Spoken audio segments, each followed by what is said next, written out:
We are. We're going to start on time. I really believe that.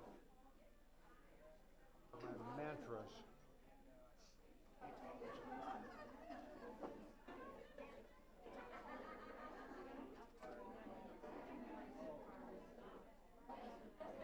You made it. Listening. Taking notes. Where's your pen and paper?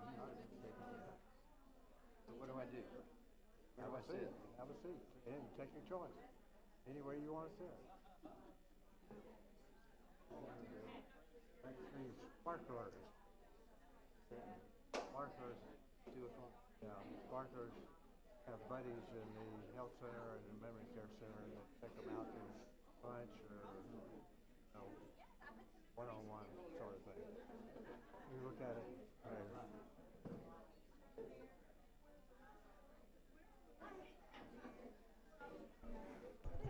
Good afternoon, everyone. Thank you for coming.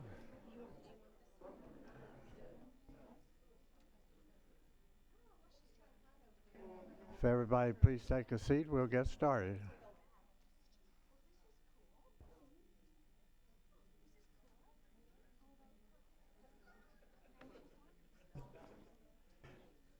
Thank you for coming. Obviously, this is a very important topic to everyone in Westminster Oaks and a lot of other places too.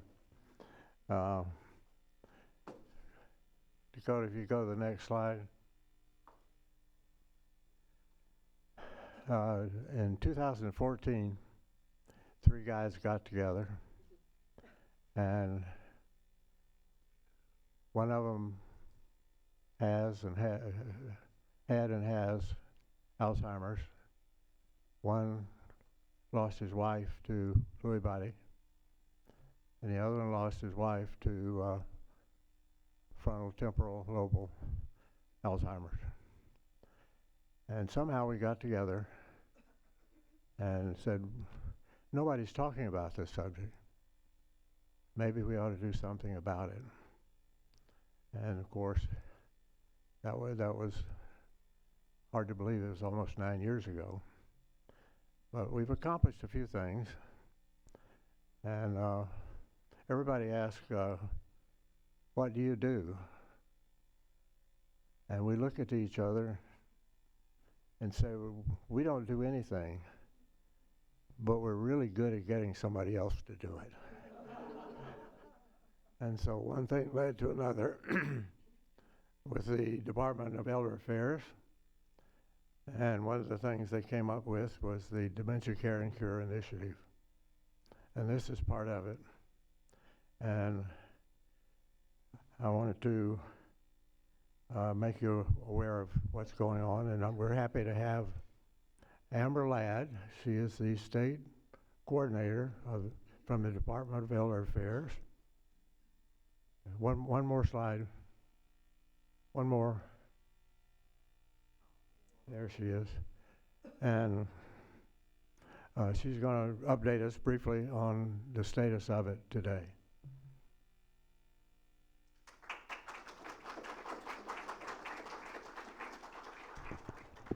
Good afternoon, everybody. As Everett said, my name is Amber Ladd, and I am the DCCI coordinator here, and I work for the Department of Elder Affairs. And, you know, as he was said, the DCCI was introduced in 2015, and it was piloted here in Tallahassee as our very first task force.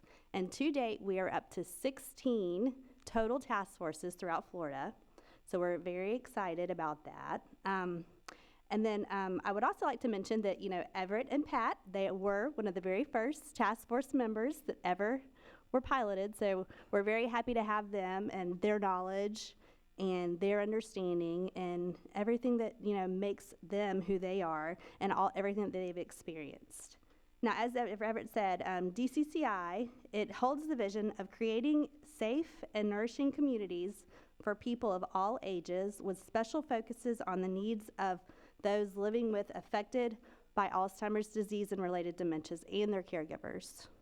Now, we have a partnership with the state's 11 area agencies on aging and the 17 memory disorder clinics, and we participate in communities to form task forces, and we work to bring education and awareness and sensitivity regarding the needs affected by dementia throughout their communities. Now, this outreach and education aims to build inclusive, respectful, and aware cities, towns, and communities where we can all enjoy the benefits of the community regardless of age and health statuses. And so my role as the program coordinator, I'm responsible for helping provide technical support to communities that are currently a part of the DCCI task forces. And then I also help, I'm a liaison between the community task forces and the departments. And then I also, let's see, I lost my spot, sorry. I'm available to help those, and I also learn about all of our local resources and education throughout the state. So each of our 16 task forces, they are developed with staff with local stakeholders, and we address the requirements and needs and the barriers to overcome the dementia caring.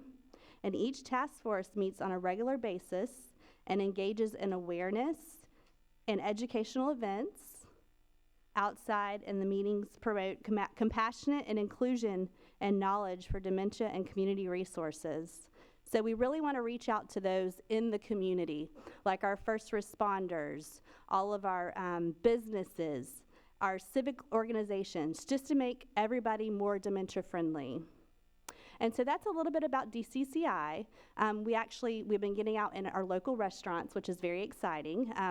Sonny's Barbecue actually had heard about a press release that we did in a local restaurant down in Pasco, Pinellas County. And they were so excited and reached out to us and wanted to jump on board. So we were very excited that a big chain really wanted to become dementia friendly. So that was very exciting. And then also, I don't know if you're familiar with Culver's. It's the newer burger chain that just got into Tallahassee. They are actually putting the DCCI materials into their learning management systems. So whenever the staff comes and trains, it's already included in all their materials. So that's a very big accomplishment for us, and we just continue to move ahead and strive on and try to educate our community. So that's a little bit about DCCI and my role, and I'm going to turn it over now to Lisa Bretz. She is the Executive Director of Advantage Aging Solution, and she is our local AAA. Lisa?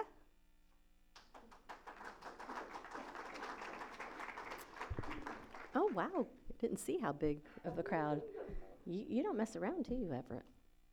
You did a good job. Kisses out and hugs to my boyfriends, Everett and Pat. At the same time that they were advocating for systems change and education for those living with dementia, I was experiencing the loss of my mother to early onset Alzheimer's. Lost my mom when she was just about to turn 65. She was diagnosed when she was 56. I've been working in the aging network my entire career. I graduated Florida State with my undergraduate degree in social work and went straight to work for a local service provider, Elder Care Services. The purpose of all of the programs that I work with at the Advantage Aging Solutions were formally incorporated as the Area Agency on Aging for North Florida. So you see why we changed our name. It's a mouthful. But the whole goal of what we have at the heart of our programs that are funded by the State of Florida Department of Elder Affairs is to give people the best option and choices available to them to remain independent in their own homes. If you have the choice between a nursing home, assisted living, or your own home, what would the majority of you have chosen, right? I am so grateful for the community that we have here at Westminster Oaks. You're the only one in the 14 counties that we serve. So having that continuum care retirement community will enable you to truly age in place. That's the concept behind all of our home and community-based services. You just don't have to go to different places to access them. So with the Area Agency on Aging, or Advantage Aging Solutions role, we coordinate services in a 14-county area that covers Leon County, and we go all the way out to Bay County on the west side and Madison and Taylor on the east. And we have organizations that we contract with to provide in-home supportive services. And I know everyone in here has heard of Meals on Wheels. That is the heart of all of the programming that's delivered in our communities.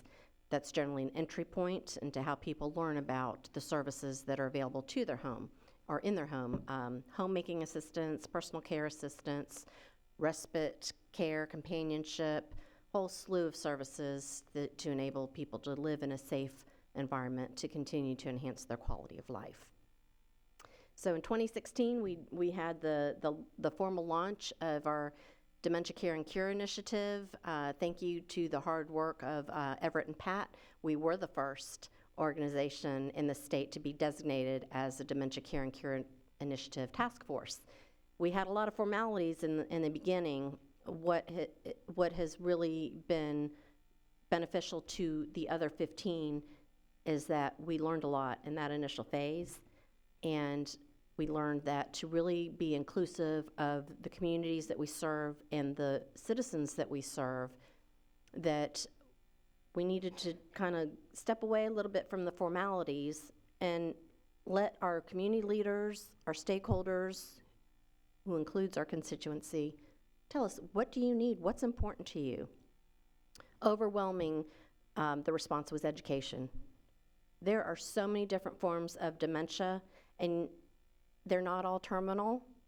It's very important to give people hope where hope does exist, and help people understand that when we're at our most desperate point in life, that our community is here to serve you as long as we're able to, and to the best of our ability with the resources that we have. And without the education, you wouldn't know any of that. So I could spend a day talking to you more about the home and community-based services, but I really think, I'd love for you to understand where we're coming from with the Dementia Care and Cure initiative. And I also want to direct you to a resource card that's over here on the table. It's resources in the Big Bend. It's the area we encompass. And it lists our 2 lead partnerships with Tallahassee Memorial and the Alzheimer's Project. And then for our educational resources, free educational resources, the Alzheimer's Association of Central and North Florida, they have a slew of information available to you. There's websites provided, so you can go on there and find, what are some tips on how to deal with behavioral challenges with somebody living with dementia. If you want to go and get into specific types of dementia, they have a whole library of resources there too. So I encourage you to pick up one of these cards before you leave today. And I'm so excited that we're here to present our task force initiative to you. Am I handing it off, or you, sir? You want me to hand it off to this fine gentleman, or would you like the privilege? All right. Thank you so much.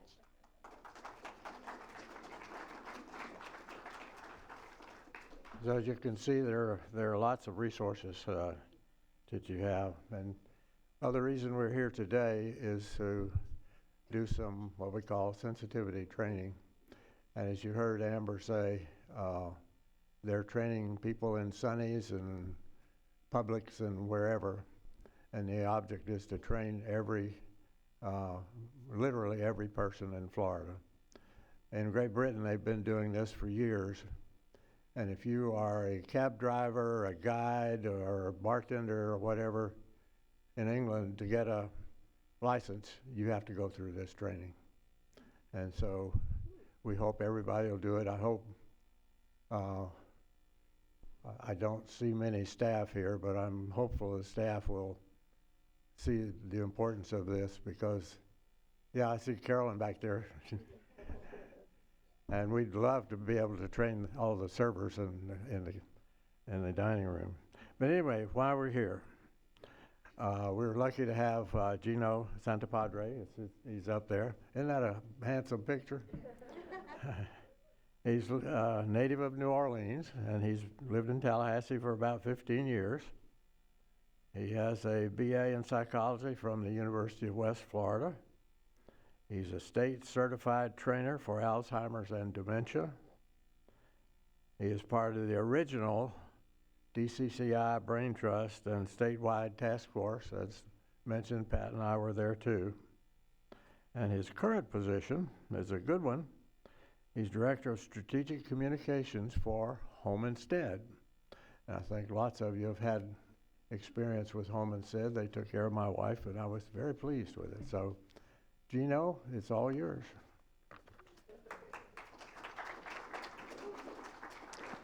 All right, so I'm a bit of a walker, so you have to keep up with me. I love that picture. That was actually my wedding picture. That is me before children and what feels like 43 years of blissful marriage. So I'm here to talk to you about dementia training, right? This is the DCCI version. Like they said, I'm from Louisiana, so you're going to get a little Louisiana lagniappe with this. So it'll be a little bit extra. So the purpose of this class is for you to learn about dementia, learn about its causes, different symptoms, and ways of caring for it. Again, I'm not a by-the-book reader, so you can glance through these. I'll give you slides afterwards if you need them. These are statistics. I'm not a huge fan of statistics, but Mr. Everett is, and I had to make darn sure that it was this year's up-to-date current statistics, right? So this is like the doom and gloom of Alzheimer's, but let me just tell you, when it comes to dementia, just because you get older does not necessarily mean you're going to get dementia, right? It's not like just set in stone. I've got several people that we take care of that are 100 plus years old, and cognitively, they've got everything going on. Now, they're 100 plus years old, so they've got stuff wrong with them, but I just want you to know that it doesn't necessarily mean that you're going to get dementia as you get older. So we talked about the mission before. Again, I don't want to get too caught up in the other stuff. I think there's other fun stuff that we can talk about. But the main goal of DCCI is for you to learn about it and learn how to, if you come into contact with somebody with dementia, how to better work with that person, right? And the more we know and the more tricks and of the trade that we learn, the better off we'll be, right? And one thing that I tell my caregivers is the fact that when it comes to caring for people with dementia, like, there's these tricks that we're going to learn, right? But the cool thing about these different tricks is that it's not just people with dementia. Like, this is all about how you talk to people in general, right? All right, so this is our dementia caring community. These are all your resources that were talked about earlier. The different DCCI communities. It's lovely. Tallahassee's the first one. We just got to make sure we say that, right? So here are the more statistics of people that have dementia. It is on the rise. What is also on the rise is the generational median age group is on the rise. That's why, I could tell you that, did you know that ice cream sales are directly related to violent crime? Oh, yeah. Oh, yeah. A statistic would tell you that. But it's actually related to increase in temperature, right? So increase in temperature increases ice cream sales. So although, yes, these are the numbers, I don't want y'all to freak out and think that, oh, my God, everybody's getting dementia, I'm going to get it, okay? All right. All right, the different types of dementia. So first off, the definition of dementia is memory loss that is significant enough to affect daily life, okay? So this isn't where I forgot where my keys are, or I forgot where I parked my car, or you call your kid the wrong name. Well, that's my thing. Y'all have done that before. Please tell me you have, right? This is, we've gone to the same grocery store for the past 40 years and we get lost coming home, right? It's significant, okay? So under that umbrella of dementia, because it's a generalized term, it's not specific, are the different specific types of dementia, okay? So the first one we'll talk about is Parkinson's disease. Now, there are, you can have Parkinsonian dementia, right, which is usually later in the disease. It's not Lewy body. Lewy body is different, okay? Alzheimer's. Now, this is one we all know about, right? First off, this is my pet peeve. If you get one thing from this class, it's going to be this, right? It's pronounced Alzheimer's. Everybody with me now. Alzheimer's. There is no T in that word, y'all. And I'm not picking on y'all, right? There are people that should know better. that call it old timers, sometimers, all-timers. Like, it's just, for me, it's just a personal thing, right? So it's Alzheimer's. It's named after Dr. Alois Alzheimer, right? And in the late 1800s, early 1900s, it was really hard to find a body to do an autopsy with, right? And that's how people would, doctors learn about, medicine and whatnot. They actually had people called body snatchers that would follow a funeral, and when the funeral was over with, they'd dig the body up, and they would take it to the hospital and get paid for it. The government stepped in and was like, all right, we're going to fix this, and they always pick on the poor people, right? So they were like, all right, if you can't afford a funeral, your body's donated to science, right? So it caused this whole deal. They actually had homeless people that they started, like they would kill them and then bring them to the hospital. It was this whole thing. The reason why I gave you that backstory is because Dr. Alzheimer had no idea the person before was laying for him, right? Like, he didn't know how they lived, what was going on with them. And he was doing these autopsies, and he was finding what he called plaques and tangles. Now, the Alzheimer's disease is a buildup of an amyloid protein, right? And it bonds to the axons and dendrites in the brain, the synapses, right? And it gums them up, and it kind of chokes them out. And when it does that, they die, and they cause what's called microfibrillary tangles. Now, you don't have to remember that, but it's kind of fun to say at a cocktail party, right? So we got plaques and tangles. So Dr. Alzheimer didn't know what it looked like until one day, a lady by the name of Auguste Dieter shows up and says, I've forgotten myself, right? And that started the first longitudinal or long-term study of somebody who later, after she died and he did an autopsy, had those same plaques and tangles, and he goes, aha, I have discovered Alzheimer's. And that's the story of Alzheimer's, all right? So how do we say it? Alzheimer's. All right. So next one is frontal temporal dementia. Now, the brain is broken up into several different lobes, right? You've got the frontal lobe, you've got the temporal lobe, you've got the occipital lobe, the parental lobe. There's some other lobes that are important, but not for like the talk, okay? Now, the frontal lobe is what deals with what's a good idea and what's a bad idea, okay? Now, I know y'all have never drank before, right? But maybe you've seen it on TV or you've been around somebody that has, but alcohol actually affects the frontal lobe, right? So when you think of stuff that, people that have been drinking would do, like say things that are inappropriate, they might act inappropriately, they may be aggressive, they may be sexually inappropriate, right? These are all things that you would expect out of somebody that had been drinking, right? That's because the frontal lobe deals with, like, we talk about inhibitions, right? We won't do something because, that's probably a bad idea, right? Like, we've all seen the dude in the bar that gets up on the table and he's like, woo, right? I can explain, I was in college. But so that's the frontal lobe, right? Now, the temporal lobe is where language is processed, right? So spoken, written, understood. Right? Somebody with a temporal lobe issue might drop words. They might not have, come up with the right word. They might say the wrong word for something, right? They might say, this car is purple, right? When they meant to say the clicker is black, okay? So that's frontal temporal. So I had a friend of mine whose mom, is a friend girl, right? Not a girlfriend, right? She asked me if I would go pick her mom up from her house. And let me just paint the picture of this lady, right? When I say Southern Baptist, that was this woman, right? She went to church every day and twice on Sunday. She was always immaculately dressed. She didn't drink. She didn't smoke. It's amazing that she had children, if you know what I'm saying, right? So I go to pick her up, and she's wearing a tennis skirt. Ladies, are you familiar with these? They come right here. And when she got into my car, ladies, let me just tell you, there are some things that you cannot see, and your friend's mom's business is one of them, right? So we get back to the house, and I tell my friend, I'm like, hey, look, something's up with your mom.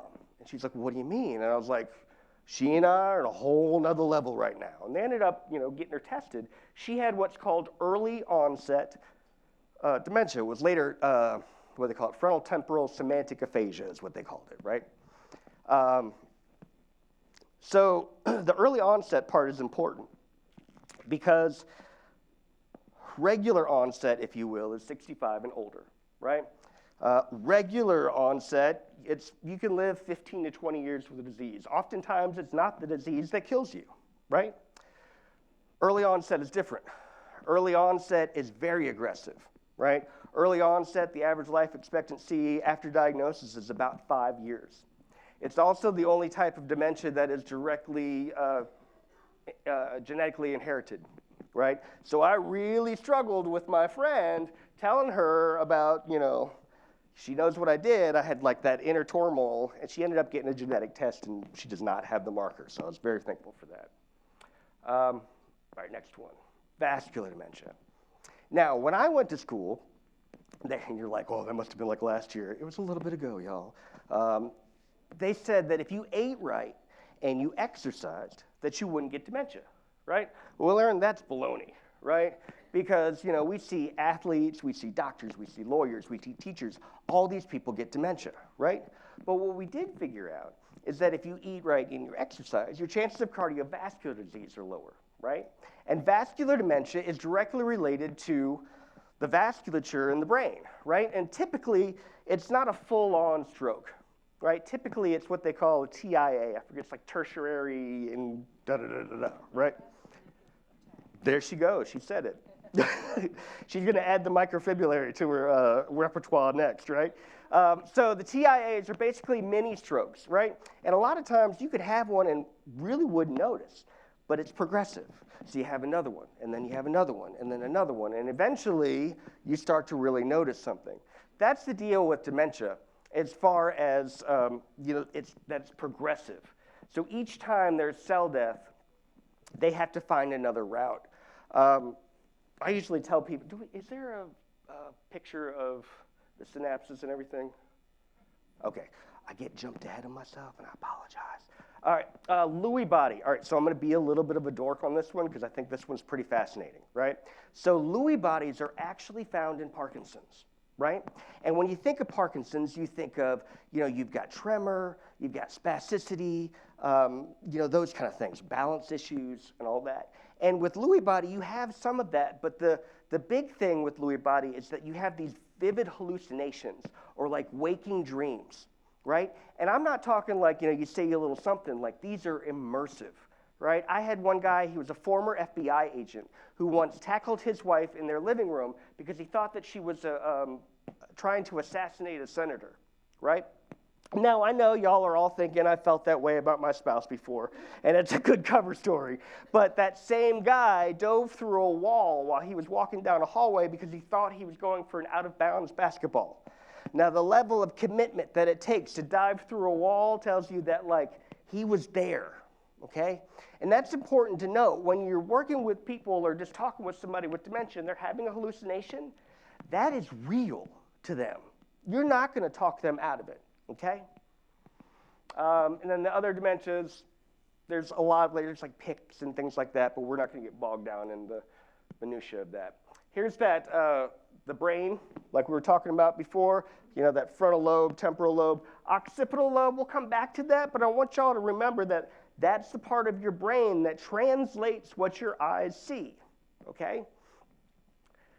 Now, we have do y'all remember the old commercial back in the day, this is your brain on drugs? This is kind of the same thing, right? So the brain on the left is a healthy brain. It's nice and pink, all the squiggles, that's the technical term for it, are all together and bunched up. There's no holes. If you look to the one on the right, it's significantly smaller than the one on the left. Right? We've got holes, the squiggles are separated. Faster is not smaller, All right. Instead of doing this autopsy video, I've got another thing that I want y'all to do, because this is kind of like blood and gore, unless y'all want that. All right, if you've got a pen and paper, if you don't, that's fine, but just keep a mental list. I want you to think of 5 things that are important to you. 5 things that are important to you, okay? I'll give you just a little bit of time with that. Yeah, it's just so gross, and I feel like it's not like... Yeah, you know what? You can look that up on your own. They slice a brain open, okay? I think we could do without that today. All right, so do y'all have your 5 things, more or less? All right, so... I want to kind of put things into perspective for you, right? Those are 5 things that you care about, right? That first thing on the list, why don't you go ahead and cross that out for me? All right, that second thing, go ahead and cross that one out. Fifth one, cross that one out. And why don't you cross the third one out for me? All right, now I want you to look at that list of things that you care about. And just, can I get from the audience, what were some of the things that y'all said in your list? Health, family, friends, music, pets, sanity, coffee, excellent. When you look at your list of things that you had and things that you lost, what are some of the emotions that you feel? Just right off the bat, what was the first thing you felt? Loss. Anything else? Sad, fear. Anybody angry? Yep, all right, we got an angry person over here. Dementia, y'all, is all about loss, right? I want you to take a moment and just explore those feelings that you have right now of the things that you care about and that are gone. That's what the people that are living with dementia feel like, right? And so this is one of the things that I try and impress upon my caregivers and the people that I train, is that when you're working with somebody with dementia and they're having a really bad day and they're really messing with you, maybe we can give them a bit of a pass because we think about how we felt when we looked at that list. You know what I'm saying? Yeah, you might still have your family with you, right? But you don't know who they are. All of your finances, all of your savings, everything that you worked hard for your whole life, yeah, that's all going to care. Hopefully you have enough, right? When it comes to, what would we say, taking care of pets, hopefully somebody else does that for you. Independence, that's gone, right? Hopefully you get to stay home. Not everybody gets to stay home. It doesn't matter how much money you have. There are some instances where you just can't stay home, right? So these are the signs and symptoms. It's basically what you would think. Memory loss, confusion with time and place. What's interesting is, depending on what area of the brain is affected, is what kind of symptoms you get. Before I worked for Home Instead, I was the counselor for the Alzheimer's Project. I did all of the I did all of the rural support groups, and I started 2 of their respite rooms. And respite rooms were where from 9 to 3, we had anywhere from 15 to 25 people with dementia, right? And what I learned from that experience was once you met one person with dementia, you've met one person with dementia, right? Because depending on how the disease affects the brain is how they're going to react. And there's no rhyme or reason to it. You could be the nicest person in the world, dementia takes over and you are mean as a snake. And then I've had the other ones that were just the mean principal and was just so cool afterwards. Just laid back, everything was cool, have a drink with you, whatever, right? So there's really no rhyme or reason to why that happens.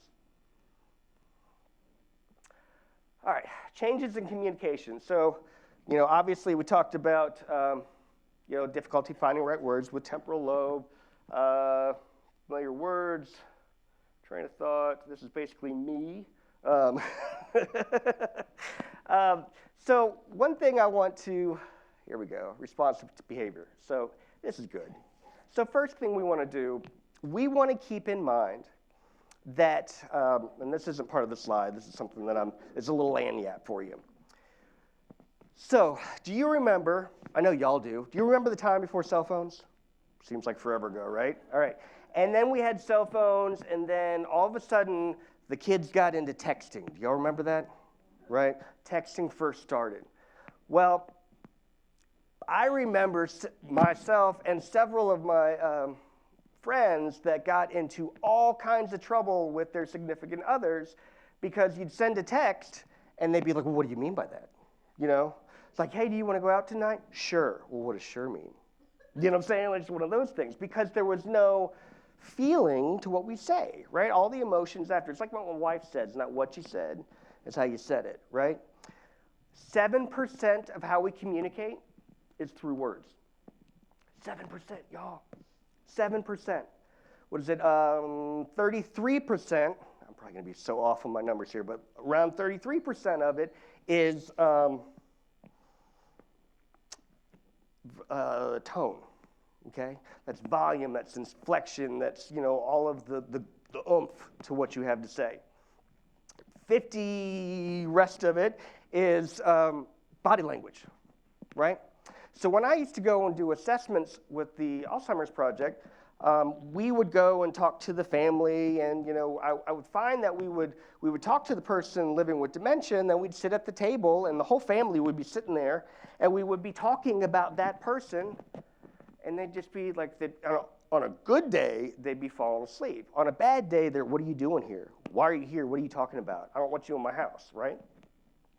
So I was like, all right, well, when I start doing lead, I'm going to do it a little different, right? So when I came in, I greeted the person with dementia, and almost to a fault, I kept talking with them, right? So I might be like, hey, how you doing? And they'd be like, oh, blah, blah, blah. I'm like, oh, blah, blah, blah, blah, blah, blah, blah. And we would have this back and forth.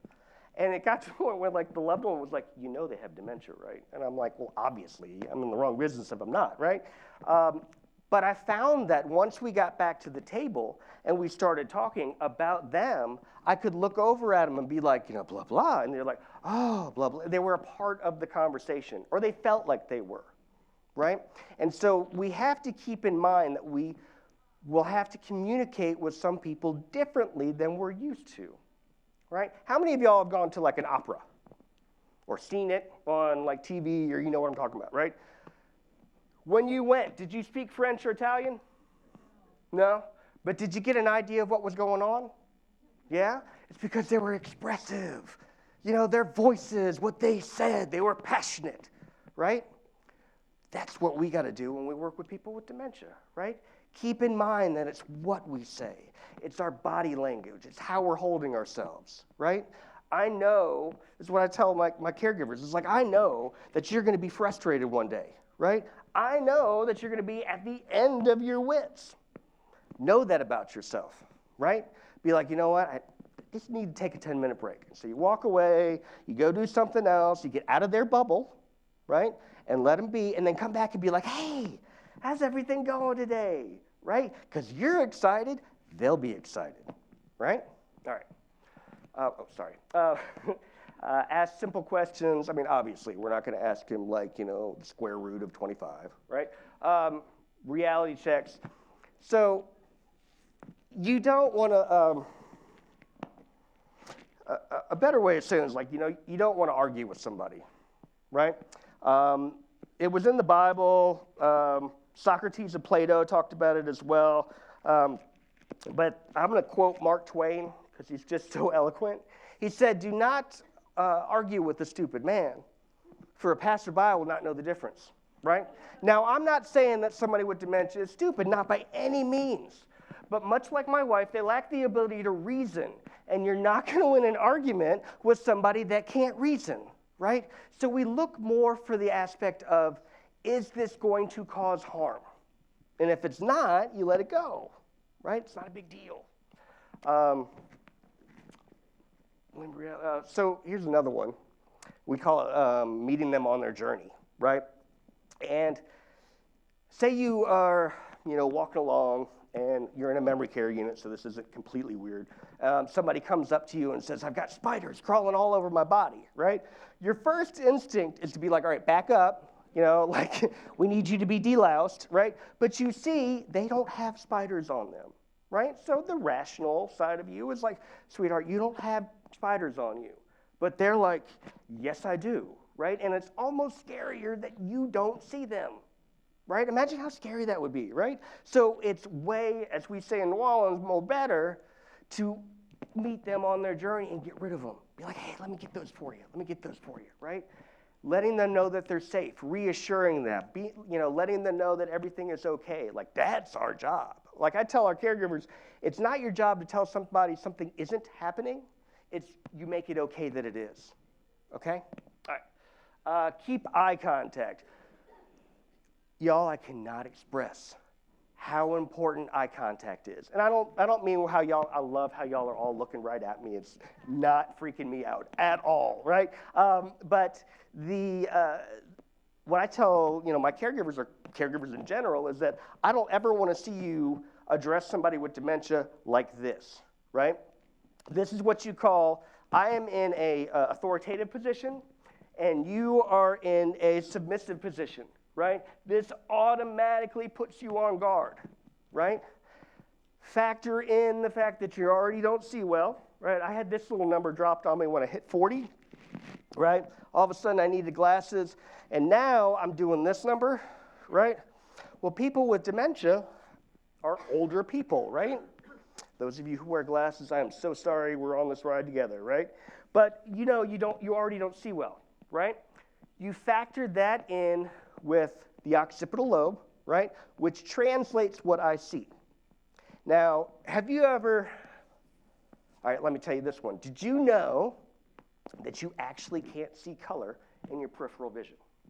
And you might be like, well, so everybody's trying it, right? But you think you do, right? Because you're like, well, Gino, I mean, I see color in my peripheral vision, right? Well, actually, what's happening, you don't have the rods and cones to actually make color, right? But what your brain does is it takes your surroundings and kind of blends them in, and so you think you see color in your peripherals, right? Here's another example. Do you know, have you ever had that, don't act like this hasn't happened to you, right? So you know that chair that you have in the corner of your bedroom that your clothes stack up on? Don't act like you're one of those people that puts your clothes away right away, okay? Like, ever wake up in the middle of the night, got sleep in your eyes, and you look over and, oh man, there's somebody sitting in that chair, right? So, you know, first instinct covers over you because they protect you, right? And then the next one, and then you look again and nobody's there, right? That's because your brain translated from the little like shape that it saw that there was a person there, okay? Now, fast forward, you've got dementia. This floor, I'm just telling y'all, would just mess anybody up. I'm just like, somebody with dementia, this floor is moving, y'all. But have y'all heard about sundowners, right?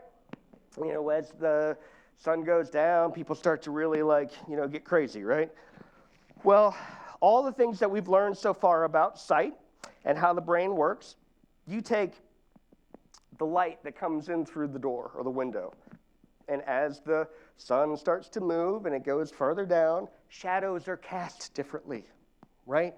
You look at the floor and all of a sudden it's got the squiggle lines from the shades, or, you know, some crazy wicker furniture that's got like ties in it. And now we've got snakes on the floor, right? That's how this stuff happens, y'all. It's not, we found, like one of the things that I, you know, kind of keep pushing is we do this thing called person-centered care. And the idea is that you want to put the person's needs at the forefront, right? Because usually a behavior comes from an unmet need, right? Now, there's a very common, like, everybody loves to say, you know, people with dementia, they're a lot like children, right? And I always cringe when people say that because, yes, there are aspects of their behavior that might emulate or be childlike, but you have to remember that these people have lived whole lives, right? They have certain wants, needs, and desires that a child isn't going to have, right? But one thing that is very similar, how many of y'all have had children or been around children at some point in your life? Yeah, right, okay. Now, when a baby is very small, all they do is eat, sleep, and poop, right? And when they need something, what do? They cry, okay? And eventually, as parents, we start to interpret what those cries are, okay? Now, cries are the most, like, deep emotional kind of, like, connection you could possibly give because there are no words to that. It is strictly an emotional, I need something, okay? Now, when it comes to people with dementia, that's a lot like what's happening. You know, I had one lady that was really acting out bad, and it turned out she had like a hernia right here. And so anytime somebody touched her or came around her, she lashed out, right? I had another person who was, you know, what was it? The daughter calls me up and she's like, you know, Dad is up all night. He doesn't sleep. He's a fall risk, like, you know, all of these things, right? So I was like, all right, well, I came out there. And, you know, they go to set him down, and he's like, you know, walking over, and he sits down on the chair. He's, oh, and then he's like, oh, this chair is so bad. And so I asked the lady, I was like, you know, said he was a fall risk. I was like, when's the last time he fell? And she's like, well, it was a couple of days ago, but we had him checked out. Everything's fine. I was like, well, you know, just for giggles, let's look at his back, right? And y'all, from his shoulder blades all the way down to his lower back was one big bruise. So what was happening is every time he laid down, he hit that spot and it hurt. He couldn't sleep, so he was up all night. couple be having dementia and being up all night, and you got a wicked bad combination, right? They put them on a mild painkiller, took the pain away. All of a sudden, hallelujah, it's a miracle, okay? So oftentimes, we really have to, I always tell my caregivers, we're like little Sherlocks, right? We don't look at the surface value of things. We're looking deeper into it to see what is actually going on, okay? We want to identify ourselves as we approach. We don't call the person by name. This is kind of fun because it's not always the name that you would think it would be. I had one guy that would come in, and it was always an inappropriate name that he would give, but it was basically what his wife called him, getting him into the car each day, and that was the name that he went by when he got to the respite. We want short, simple words, speak slowly and distinctly, patiently wait for a response. I know there are times where we're in a hurry, and like, blessed if we could just get in the car, right? I go through this with my children as well. Like, I just, I feel like the youngest one chooses violence. We really have to try and take our own stuff out of the mix, right? Negatives into positive, write things down. All right, so I know I touched briefly on eye contact, right? And I was like, I never wanted to see you talk down, right? I didn't tell you about how I want to have you see you do it. Sorry, I'm all over the place. I'm a little like a puppy, like a squirrel. So what I want to see is, can everybody see me? This is mind blowing right now. You ready? Oh gosh. Okay. Now we're on the level. Okay, you've heard of that. Like, I want to talk to me on the level. This is how you approach somebody, right? That's got dementia. Ease yourself into their bubble. Don't be like, hey, Mom, how are you, right? Like, you're all up in them. They might not have seen you until you were right in their face. Imagine how scary that would be, right? You've got to give them time to register the fact that you're not big hairy monster, right? Now, there are instances where the person with dementia is like super keyed up, right? And they're just going all over the place. I'll give you an example. I went to a facility one time, and they had just gotten this new resident, and they were having one heck of a time with her. And so I get there, and the person's sitting in a wheelchair, right? And they've got 8 attendants all around them. It looked like Gladiator, and the lions were coming at him. The lion was her, and she was like lashing out at him, right? Nobody wanted to get close to her because she was going to try and hit him. Now, picture this. I come in, and I'm on a scooter because I have broken my leg in like 3 places and dislocated my ankle, right? So I'm in really good shape. This lady's sitting there, and basically, y'all, I got down on the floor, right? So I get down like this. I know y'all can't see me. I'll probably need to get up on the stage. Let me do that. Okay. So I get down on the floor next to her, and I'm just out of reach, right? And so I'm just kind of like, hey, how you doing? And she's like, ah, and she'd be like, come closer. And I'm like, it's all right. I'm not going to hurt you. And she's like, yeah, and just back and forth. And I slowly got closer and closer. I put my hand on her foot, then on her leg. I know, y'all, this is not inappropriate. But eventually was able to develop a rapport with her. But I came at her at a lower point than she was. She was the dominant one in the relationship. That's really bad. I apologize. That was terrible.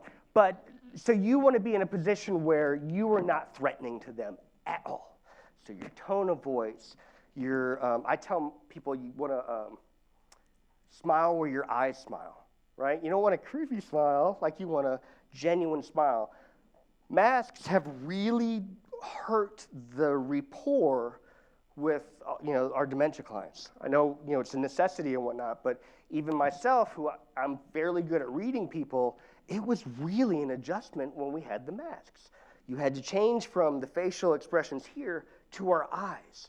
And I feel like part of that is going to make us more expressive as a people because we're going to have to use our eyes and everything else falls in line. Okay? Do you have any questions about the eye contact thing? I really can't stress how important that is. I really feel like if that's like the one thing you incorporate in your routine with working with somebody, that's really going to help. All right. So wandering. All right. So wandering. Wandering is arguably one of the scariest things a person with dementia can do. Okay. I've run into clients who their loved one, they tie their leg to their loved one's leg so that if they wake up in the middle of the night, it'll wake them up. They've got bed alarms, motion alarms, doors locks up high, locks down low. There's one theory that if you put a black rug in front of a doorway, it'll look like a hole, right? You know, I was telling you, sometimes it doesn't matter how much money you have, whatnot. Wandering's one of them, okay? We have silver alerts in Florida specifically for people with dementia that get in their car and a lot of times, driving is so ingrained that you can, like, on autopilot, end up in Miami or, New York. It's all the time. That's why they have this, like, tag and release programs, like Wild America, for the life bands and the whatnot. My kids, I just did the thing like the cows have, the little ear tags. Seems to work really well. It's very stylish. They seem to like it. Obviously, I'm kidding. I'm sorry. So what do you do if you come across somebody with dementia that is, out and about? So first off, if you don't know this person, first thing you want to do is call for help, right?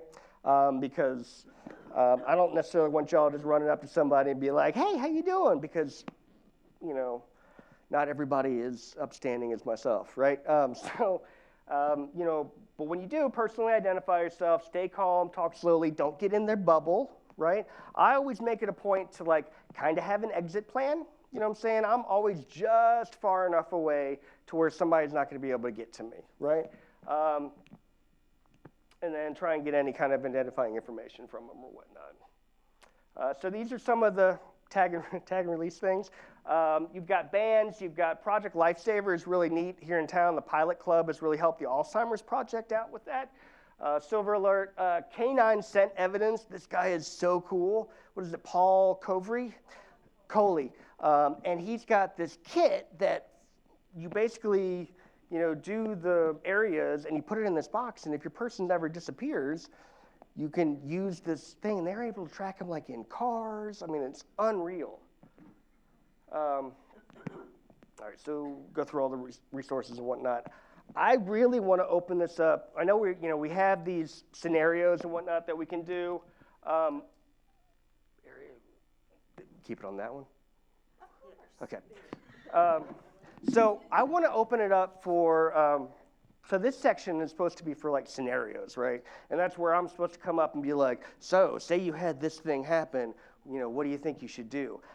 That's great, but you're the ones that are dealing with it, right? So what are some things that y'all have come in contact with that you're having trouble with that maybe as a group we can talk about different techniques? Because I've found that, I can give you the list of them, like redirection, offer choices, all the different ones.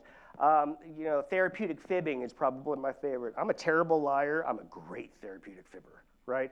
I can pull stuff like you wouldn't believe. I had this one guy, kept looking out the window, and I was like, hey, what you looking for? He's like, I'm looking for my daughter. I was like, she just called, and she's in, how Tallahassee traffic can be, right? And, I know I should have told you, but you were playing bingo, but hey, you want to go, play some bingo with me? And then she'll be here in any minute, right? Now, had his daughter called? No. Right? So that's the easy way to get through it. There was a philosopher back in the day, his name was Kant. Y'all familiar with him? He talked about things, doing things as a means to an end. Does the end justify the means? Right? And one of his big examples was, if you steal a loaf of bread to feed your family, does the end justify the means? Right? Well, you're like, great, Gene, I appreciate the philosophy lesson, but let's apply that to something with dementia, right? Say you've got somebody that every day they ask you where their mom and dad are. They're 95 years old. Chances are mom and dad have been gone for a really long time, right? Now, we've always been taught you never lie, right? You always tell the truth, especially if it's your mom, dad, whatever. You never lie to mom and dad. But every time you tell them that their parents have died, they relive the moment acting like they just found out that mom and dad died, crying the whole nine. 15 minutes later, they ask you where they are again, right? It doesn't take many times of doing that to realize that mom and dad need to be like my kids' fish, right? They went on vacation, they're at work, wherever, but not dead. There's no sense in it. You would want somebody to do that for you, right? If you keep that in mind, that you're doing something that you would want somebody to do for you, you will be okay, all right? Open questions.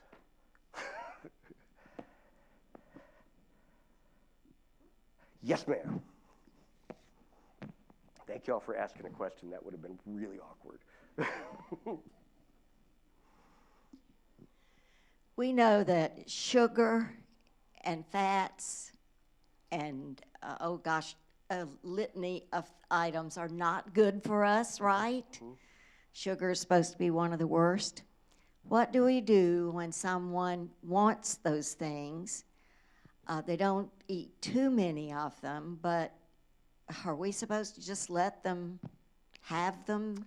So it's a great question, and it brings up an interesting point. So for whatever reason, well, actually, I can probably give you the reason. So the last taste that we lose is sweet, okay? So what happens is, as we age, there's less and less things that actually taste. You know what I mean? Like, so have you gotten a meal and you're like, what is this stuff? Did you put any flavor in it? It's because a lot of our taste buds go, right? And that's why you'll see as you age, you know, people end up adding more and more spice so they can taste it. But sweet is the last one, right? So what I tell my people, you know, and it seems like they gravitate towards sweet things, which is why I'm so popular, right? But I tell people, as long as your person's not diabetic, then you can, I call it the Mary Poppins technique. You can sprinkle a little sugar over their meal, and suddenly it has taste, right? If you look at Boost and Ensure and Carnation Instant Breakfast, they're basically glorified milkshakes. Why? Because they're sweet, and you'll eat it, right? And the sweet offsets the fact that, like, there's loaded with stuff that your body actually needs, so it's worth it. Yes, ma'am. The microphone. Do not. How do you deal with sundowners? Great question. So one of the things that you can do, they call it bright light therapy. And here, I'll take that.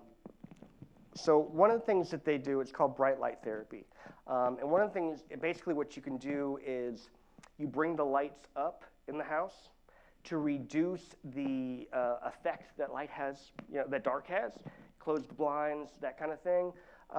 Another thing that people don't, you know, think a little outside the box, right? So there are some psychosocial kind of techniques that you can do. One of them was the validation therapy, that kind of thing. But you can also use the different senses. For whatever reason, and we really don't understand why, but like music and olfactory smells, and things like that really, they also affect our mood. And so you can low-key have a little science experiment and put like lilac or vanilla or, you know, one of those kind of soothing kind of things during that time period, or play music from the time period that they were coming up. You know what I mean? So like this generation, maybe it was, no, that's going to be mean. Like big band, Glenn Miller, Patti LaBelle, you know, those kind of things. Etta James, soothing, calming music before and during that time period for that transition. I'm not familiar with the term sundowner. So that was what I was talking about with as the sun goes down, shadows get cast. The other part is, and this is kind of a theory, how many of y'all have ever lived in the country? The country? Rural areas? No? Okay. Basically like a farm, right? And at night, when it starts to get dusk, all the animals that can fly go up into the trees or get into their little areas. They kind of settle in, right? And one theory is that, you know, with people with dementia, like they have this overwhelming need to feel like get in their little area, get safe, get in their little pocket, but they don't know what they're supposed to do, right? So there's that anxiety of like, oh gosh, I'm supposed to do something. and I can't. I don't know what it is. Right. Well, going. So that's a good one. She just said go home. I'm glad you brought that up. That is a very common theme with people with dementia. And what's interesting to note is that they could be home and still want to go home, right? So going home isn't actually the physical place of their birth. I feel like more it's their, like an emotional place, a place that they have dreamed up. Because you can actually go and take some of these people that say they want to go home, put them in a car, drive around the block, bring them right back to the same place, and they're like, oh, thank you for bringing me home, right? And it's interesting how the brain works like that. I've had Parkinson's for a long time. Is there anything, if I were to develop dementia, is there anything that's learned from the Parkinson's moving forward with Alzheimer's? As far as, well, you may or may not develop dementia, right? That's right, not but if you did, is there anything that can be learned from the Parkinson's experience? Yes, I mean, we are always, there's always something to learn. I was actually president of the Parkinson's Association for the past 4 years, and we were always, invested in raising money for developing new cures and things like that. And Parkinson's is one, they're always having some kind of new development. Unfortunately, in Tallahassee, the movement disorder clinic dropped their movement neurologist, and the best place to go is the Pfister Institute in University of Florida. Next. Yes, ma'am. Dealing with accusatory behaviors, something missing someone's story. Oh, that's a good one. All right, so. Yeah, I will. So she said accusatory statements or being suspicious of things. Let me explain it to you like this, right? Imagine that for the past 40 some odd years, when you come home, you put your keys on the hook, you put your wallet by the desk, you put your ice cream in the fridge, because everybody comes home with ice cream, right? But this day, because we've got dementia, we come home, we put our ice cream on the hook, we put our keys on the wallet and the wallet in the freezer, right? I come back to get my keys, and there's ice cream all over the place. Who did this? Who took my keys? Which one of y'all took my keys? I always put my keys here. You must have taken them, right? Somebody obviously took them because I would never have put my ice cream on the hook. Does it make a little sense now? If you kind of step back and look at it like that. Now, what do you do about it? Apologize.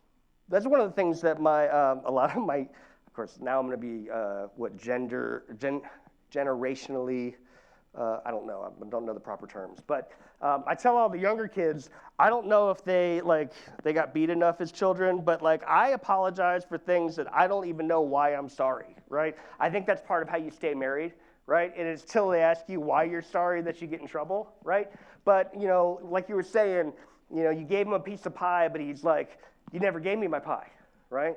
I had a caregiver who had made toast for the client, and the client said, you didn't bring me toast. And she's like, no, yes, I did. And he's like, no, you didn't. And so it became this back and forth, and I was like, just say I'm sorry, I'll make you some more toast. But I didn't do anything wrong. I know.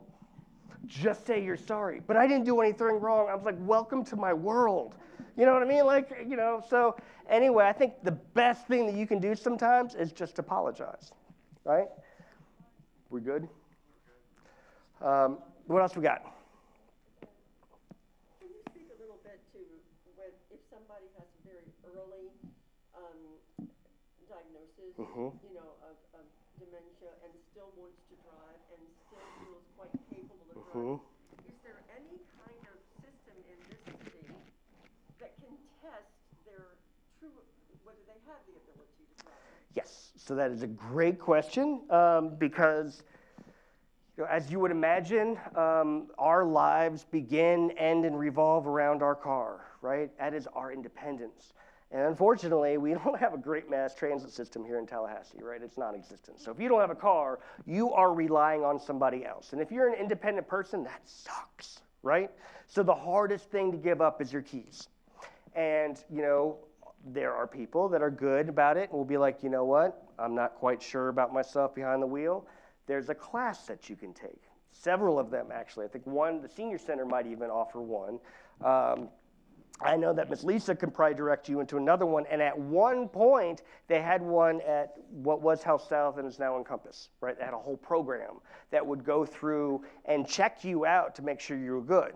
The other thing is, say you've got somebody in your family that's driving that you don't want them to be driving anymore because you know that they're bad. They have several of those like yellow racing stripes on the side of their car, you know what I'm talking about, where they take out a piling. So you can, at that point, you have a couple of options. One is you can call their doctor, right? The doctor can write not a prescription, but like a letter to the DMV that basically requires them to get rechecked. The other thing you do is call the DMV, right? The other thing you can do is make the car not work. I've done that before. You can disconnect the battery cable, disconnect the spark plugs, whatever, and make it not work. Right, exactly, yeah. Now, the problem is, this is where it gets a little sketchy, okay? Because you're like, well, why don't I just take the car? Because they can actually call 911, say their car has been stolen, and when they find it at your house, guess what? You stole the car, right? Even though, when I'm sure if you explained everything, it would be okay, but who wants that, right? So that's, one of the most difficult things, that and bathing. Yes? What do you tell a friend who keeps wanting to have his wife visit him when she just has? When she just passed? When she just has visited him. Oh.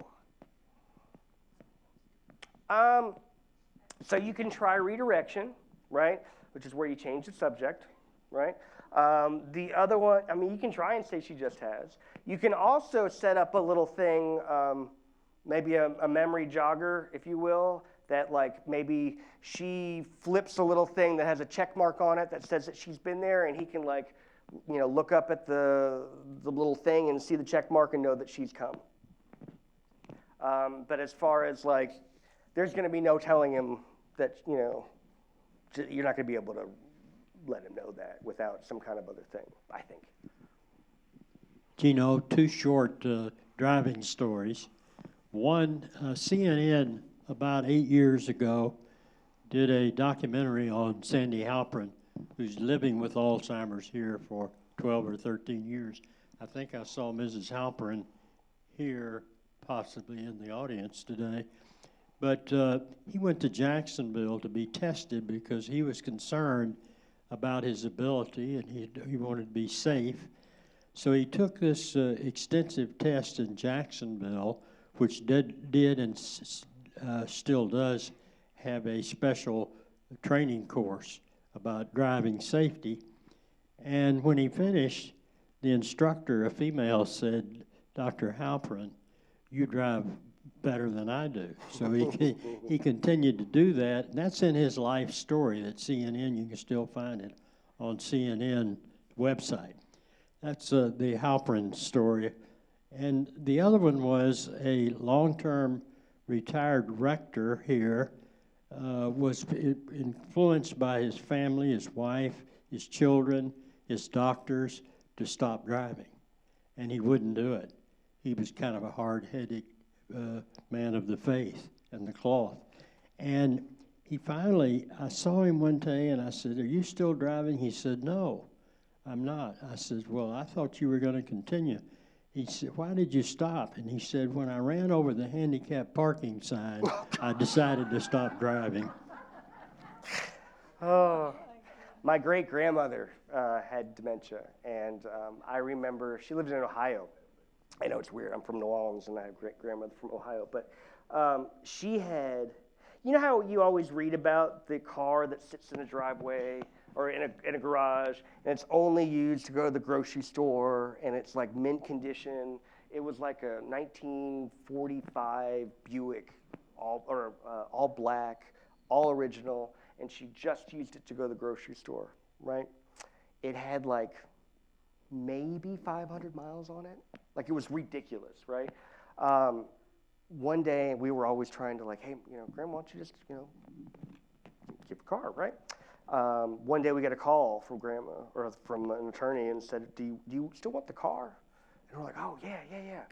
Well, she T-boned somebody going through a thing, and it was totaled. So anyway, that's, oftentimes, I know, like, I work for Home Instead, right? And oftentimes it's an event before somebody calls us. Somebody's fallen or hurting themselves bad, or the caregiver that has been working with the person, now they're sick and they can't take care of their person anymore.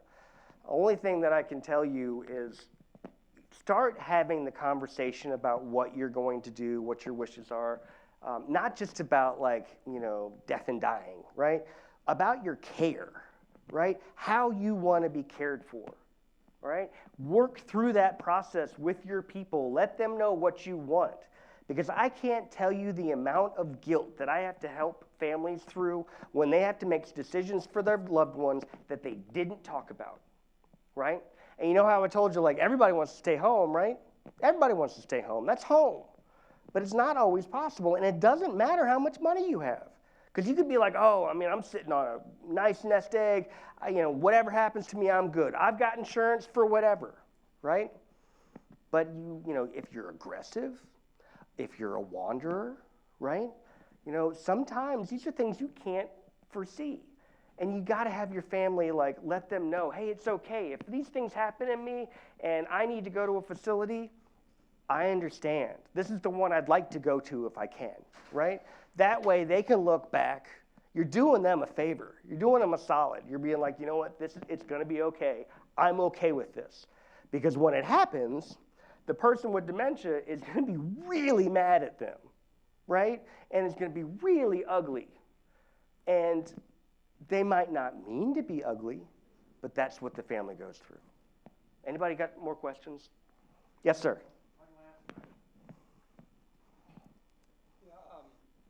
How do you approach, say, a loved family member when we know just enough to notice the things going on in your life? How do I tell you, I think you're getting over the hill here? Because they're obviously in denial. Sure. So what he was asking was, how do you break it to a loved one that something's up, right? So let me maybe just kind of walk you through quickly the process of how you would get a diagnosis, right? So first off, they got to figure out what it's not, right? And so there's a lot of things that can look like dementia. You could have depression. All the medications that go with that can kind of mess with you. You could have different drug interactions. Y'all, the best thing I could tell y'all to do is if you don't have a managed, drug plan, is to have a list of all the medications that you take, right? Because, I've got what I take. When I broke my leg, all of a sudden I was getting drugs from this doctor and this doctor and this doctor. And believe it or not, y'all, our healthcare system has not caught up with the times. I know it's shocking, right? But these doctors don't know that that I'm taking this and that I've been prescribed this, and then, because when I was at the ER, it's just managing pain. And then when I got back and I had surgery, and then you get all these other things, right? Now, admittedly, sometimes taking all those medications at the same time can be fun, right? But sometimes not so much, right? And it can be real bad. So what you do is when you go to the, doctor or pharmacist or whatnot, and they said, do you have any questions for the pharmacist? You say, yes, I'm on these. Do they play well together, right? And so once they figure out what it's not, and there's some other things in there, there's alcoholism, UTIs. Y'all, UTI is the quickest way for your person to go from everything is cool to just way out there, okay? So once they figure out what it's not, they'll do what's called a mini-mental or a memory status exam, right? And that's where it's like a 33-question test. It's super simple to give. I'm not saying it. And it's on a sliding scale. So you can miss a couple, everything's cool, miss a couple more, and you're not so much, right? It usually starts out, remember these 5 words, it'd be like plane, train, car, truck, house, right? And then they'll be like, who's the president? What day is it? These kind of things, right? Now, don't be surprised if your person with dementia is really good at faking it. Right? At the very beginning, they are wicked good at covering up, right? So when they get put in a spot and they're like, who's the president? Well, what's it matter? They're all crooks anyway. What day is it? Well, I'm retired. I don't really pay attention to that kind of stuff anymore, right? Do anybody remember the 5 words? Okay, so y'all would have missed a couple there, all right? It's cool, it's like playing train, car, truck, house. That's actually memory recall. And what you were experiencing was memory recall with distraction. Believe it or not, I did a paper on it in college. It's kind of a big deal. I don't want to talk about it. But anyway, like, so they'll go through those, but, you know, the person that's sitting there that's brought their loved one is going, oh no, they're fooling the doctor, right? Because they've got all these responses, right? But any doctor worth their salt knows that they may have answered the question, but they really didn't answer the question, right? And so basically, after they take that mini mental and they take that score basically tells them if we need to kind of like move on a little bit more, right? And then they start doing scans and things like that. Does that answer your question? No. How do you tell somebody that? You might say, you know, depending on their age, be like, you know, hey, you know, we're 72 now. We should probably, you know, we're supposed to get that, do that cognitive test. That's just something everybody does, right? Now, don't get me wrong. It's going to be a fight to get them there. That's why it's such a big deal when they're like actually there and they're answering the questions and you're sitting there going, no. Like, you know, they're fooling the doctor. It took me everything to get them here. But yeah, other than that, but there are people that just don't want to know.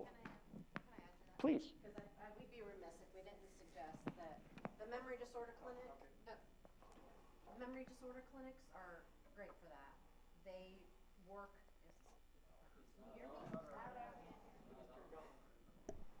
I think it is now. Can you hear me? Hey. Memory disorder clinics. First of all, I wouldn't, as a loved one, I would not be the one to tell my significant other, or, you know, in my case, my mother. I would never put myself, and nor would I suggest anybody else put themselves in the position of telling them. Working through the professionals is fine, because you know what? I'd rather my loved one hate the doctor than never trust me again. And, you know, no matter how, I think, far progressed a memory impairment may be, you're still your true self. So if they made you angry, you will always remember. You may not remember what it was that they did to make you angry, but you're going to know, I don't like that person. So memory disorder clinics accept most insurances. We, through the Elder Helpline, can tell you here's where the nearest memory disorder clinic is for you, so you can make sure if diagnostic testing is needed, but maybe your insurance, for example, isn't accepted at Tallahassee Memorial. There may be another memory disorder clinic in Florida that can take care of your insurance and any special diagnostic testing that your physicians may require. What's really fabulous about the memory disorder clinics, though, is they do work with is it multidisciplinary or interdisciplinary? What's the word? Yeah. So you get to talk to a social worker who can work with the family and education and those types of dynamics. You get to talk to a pharmacist. You get to talk to a neurologist who does the diagnostics, right? The team then comes together and works on, this is what we found. This is our recommended plan of care. But I would always turn to a professional to be the one that says, this is, you know, appears you have this. But I would especially make sure you are on the HIPAA form for them to share that information. Otherwise, you might have a good doctor that says, look, I know they don't know what they're saying, so I'm going to bring you in on that. But just make sure all ducks in a row before you head down that path.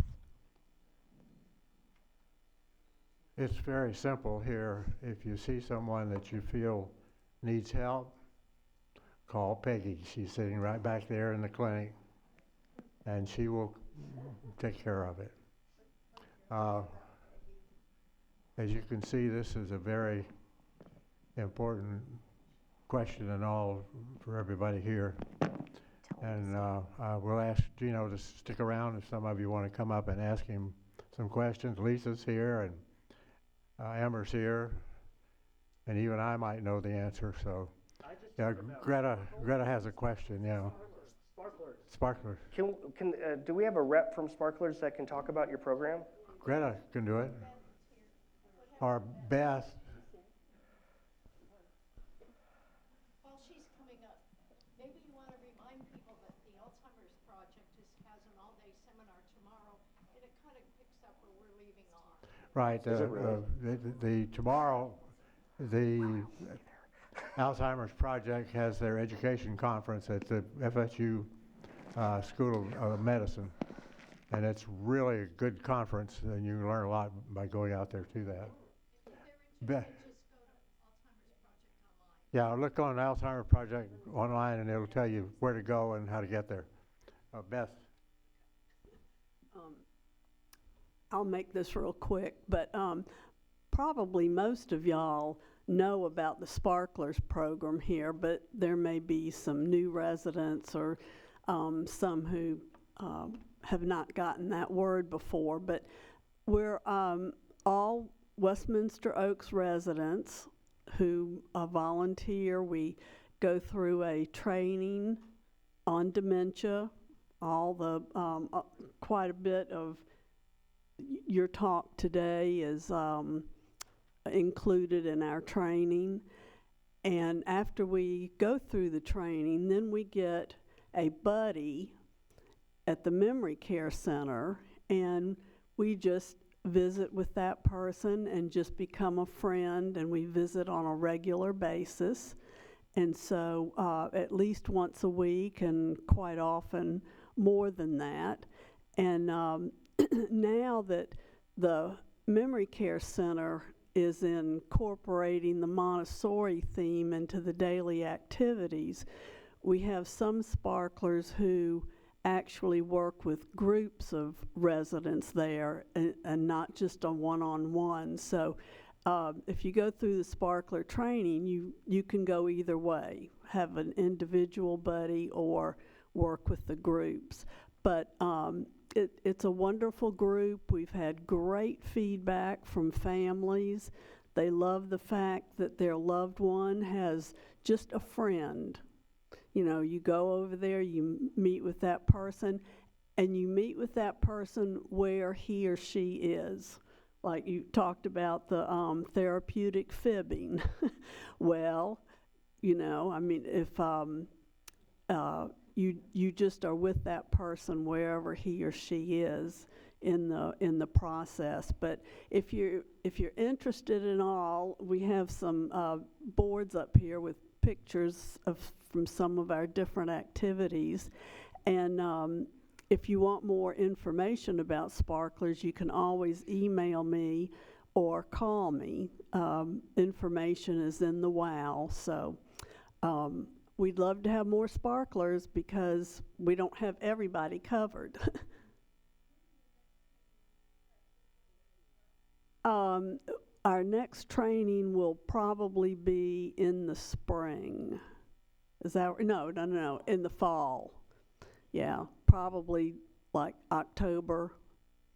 So, but we'll get the word out in plenty of time. So, but if anybody is interested in that, you can go ahead and give us your name, and we'll be sure that you get all the information about the training that's coming up.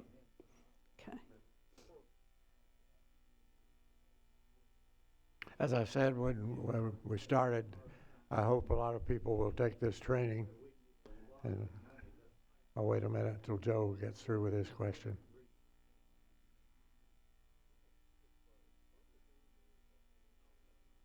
I used to teach junior high and senior high. Whenever there was a conversation going on in my classroom, I just stopped and wait till they finished. And they usually got embarrassed, and it didn't take long to figure out I didn't want them talking. Or you can always call on them for a question. So anyway, see, lost my train of thought. So quick story about my wife. We didn't want her to drive, and Dr. Brummel Smith would very sweetly hold her hand, say, you can't drive.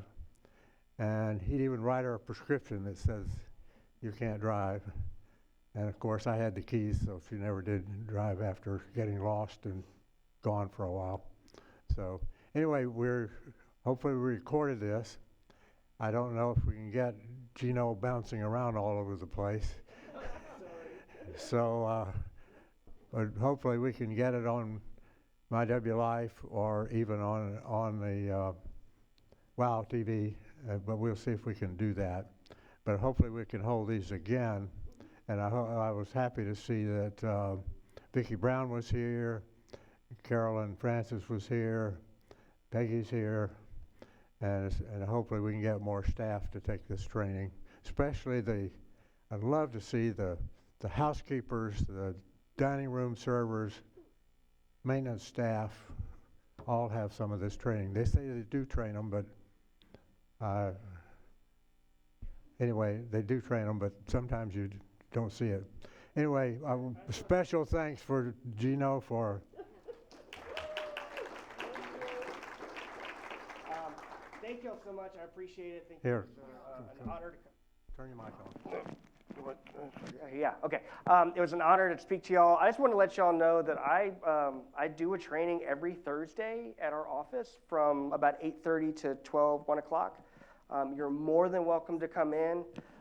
It'd be super cool if you let me know ahead of time that you were coming. But, other than that, like if you're interested and want to learn a little bit more, you can always contact me, okay? Thank y'all so much. It was a pleasure. Thanks everybody for coming. I hope you learned a lot today, and